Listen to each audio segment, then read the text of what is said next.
हम पारिवारिक जीवन के बारे में समझ रहे थे, लेकिन एक परिवार में हस्बैंड और वाइफ के अलावा बहुत से रिश्ते होते जी। हैं। बाप बेटे के रिश्ते होते हैं, माँ बेटी, बहुत से ऐसे रिश्ते होते हैं।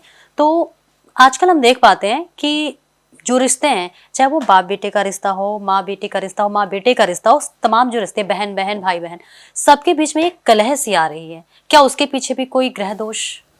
देखो, जैसा कि फिर मैं बताता हूँ कि परिवारजन, मित्रजन, कुटुंब, अर्ज, धन, क्रय विक्रय, विद्वता, क्रोध, कोष, खजाना, ये सब सेकंड हाउस से देखा जाता है। सबसे पहले तो दोस्तों, आप अपने घर के जितने भी परिवार के लोग हैं ना, ये उन सब से जुड़ी हुई, उन सब सबसे जुड़ा हुआ क्वेश्चन है। उन सब से जुड़ी हुई ये बात है कि आप अपनी अपनी पत्नी की, अपने माता की, अपने पिता की, अपने बच्चों की, सबकी कुंडली देखें और सेकंड हाउस में देखें कि कौन से ग्रह बैठे हैं। अगर शुभ ग्रह बैठे हैं तो वो उस घर के लिए बहुत ही शुभता प्रदायक हैं। अगर किसी के सेकंड हाउस में शनि बैठ जाए, कोई विष योग बन जाए, कोई अंगारक, ये इंडिकेशन है हमारे प्रारब्धों का। यानी कि सपना जी, हमने पूर्व जन्म में किसी के घर में आग लगाई है, किसी के घर को तोड़ने की बहुत बड़ी भूमिका निभाई है। आज ऐसे भी कई मैंने उदाहरण देखे कि एक लड़की को एक शादीशुदा लड़के से प्यार हो जाता है और वो उसका घर तोड़वा देती है अपनी शादी करने के लिए। मैंने दुबई में बहुत सारे ऐसे केसेस देखे हैं कि एक बहुत फेमस, बहुत अच्छी सुंदर एयर हॉस्टेस थी, उसकी फ्रेंड के पास जॉब नहीं थी, उसने उसको अपने घर पे बुला लिया। वो, उसका पति कैप्टन था, तो उसकी फ्रेंड को, और जबकि उसके सामने वो बिल्कुल सुंदर भी नहीं थी, उसकी फ्रेंड को उसके पति से प्यार हो गया, पति को भी हो गया।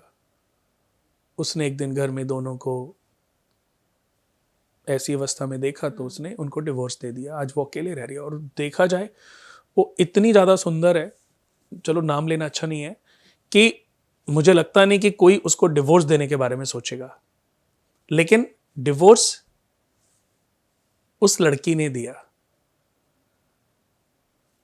क्योंकि उसने उनको, अपनी फ्रेंड को, दोनों को छोड़ दिया, दोनों से बातचीत बंद। उसने बताया एक बार अपनी कहानी ऐसी मुझे सुनाई।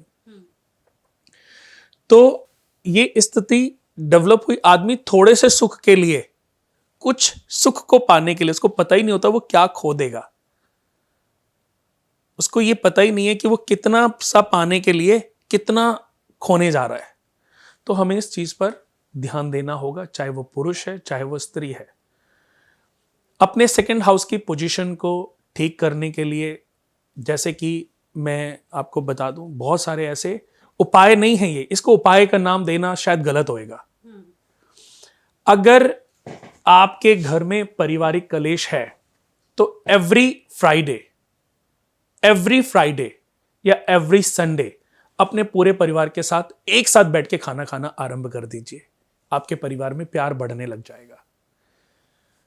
घर में शुक्रवार के दिन मीठी खीर, हलवा या कोई भी मीठा बनाएं और साथ में बैठकर, परिवार का हर एक सदस्य साथ में होना चाहिए, आप खाना खाने लग जाएं। हफ्ते में एक दिन टेबल पे बैठ के खाना खाएं। या पुराने समय में सपना जी क्या होता था कि रसोई के, आज पुरानी पिक्चरें देखोगे ना तो उसमें माँ खाना बना रही है चूल्हे पे और सब लोग बैठे हुए हैं लाइन से रसोई में।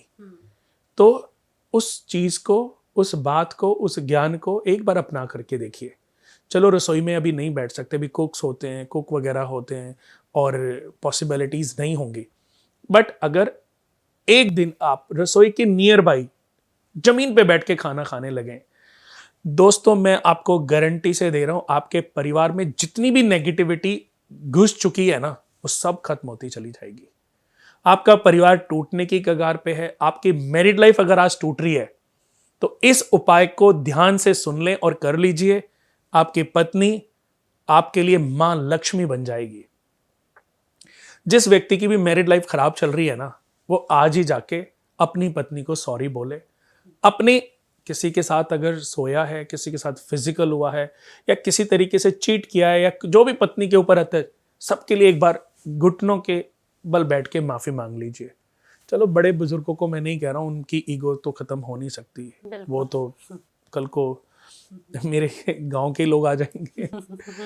तो मैं कहता हूं, पर जो युवा पीढ़ी है, जो 20, 30, 40 साल के जो लोग हैं, मुझे लगता है वो कर सकते हैं और इतनी जिनकी 70-80 साल हो गए उनकी तो लाइफ बीत ही चुकी है, वो मैरिड लाइफ को ठीक करके भी क्या करेंगे, पूरे जीवन तो आपने गालियां दे दे के निकाल।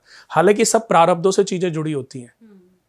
बीज बबूल का बोए तो आम खाने को नहीं मिल सकता, आम खाने के लिए आम का ही पौधा लगाना पड़ेगा। अगर अच्छा सुख चाहते हो तो आपको सुख देना पड़ेगा।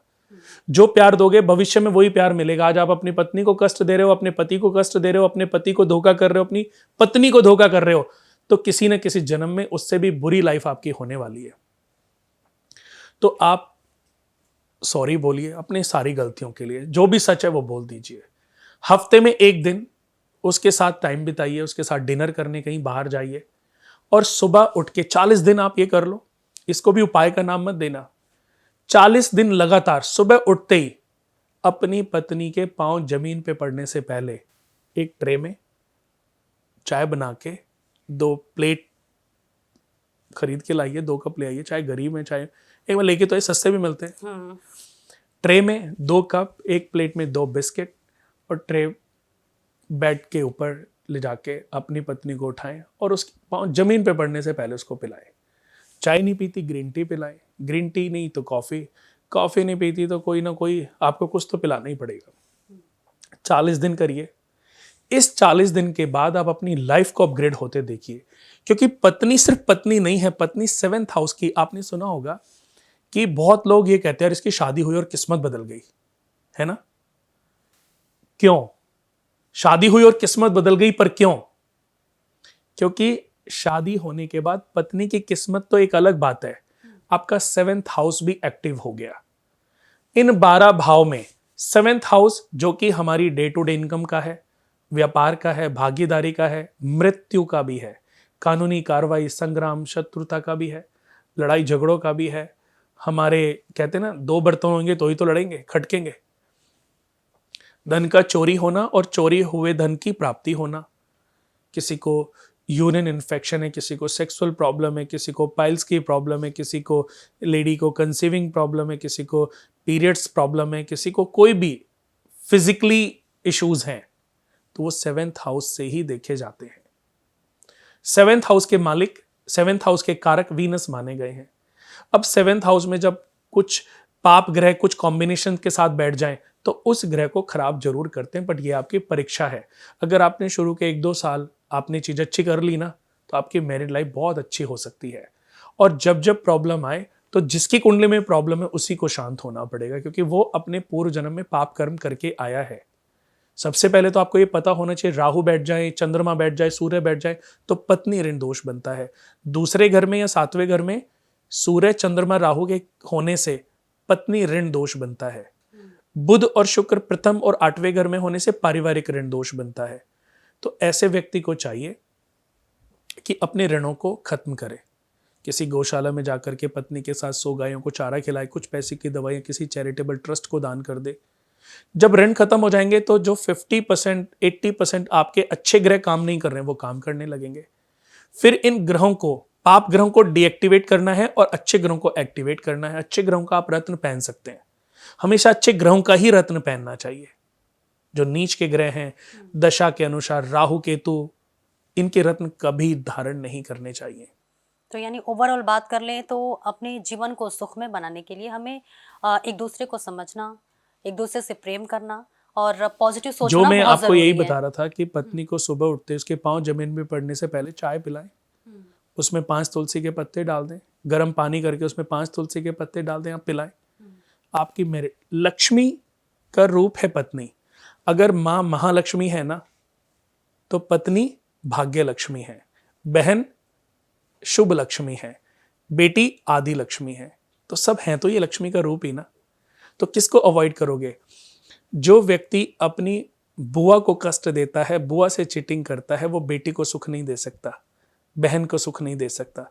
जो बहन को कष्ट पहुंचाता है वो बेटी को सुख नहीं दे सकता।